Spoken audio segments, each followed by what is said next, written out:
بسم اللہ الرحمن الرحیم۔ آج کا ہمارا ٹاپک ہے جی نیت کی پاکیزگی۔ حدیث ہے جی ریا شرک ہے۔ عمر بن خطاب رضی اللہ عنہ سے روایت ہے کہ وہ ایک دن گھر سے نکل کر مسجد نبوی صلی اللہ علیہ وآلہ وسلم پہنچے۔ وہاں دیکھا کہ معاذ بن جبل رضی اللہ عنہ حضور صلی اللہ علیہ وآلہ وسلم کی قبر کے قریب بیٹھے رو رہے ہیں۔ پوچھا کیوں رو رہے ہو؟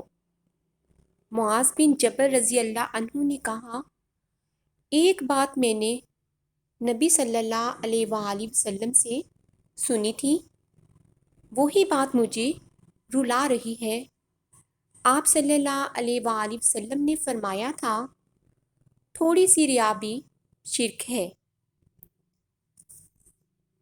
شرک صرف یہی نہیں ہے کہ آدمی کسی بت کے سامنے سجدہ کرے اور چڑھاوے چڑھائے، بلکہ بڑے سے بڑا نیک عمل دوسروں کو خوش کرنے، دکھانے اور ان کی نظر میں نیک اور پاک باز بننے کی نیت سے اگر کوئی شخص کرتا ہے تو حقیقتاً وہ شرک کرتا ہے، کیونکہ خوشنودی صرف خدا کا حق ہے اور اس شخص نے یہ حق دے دیا غیر خدا کو۔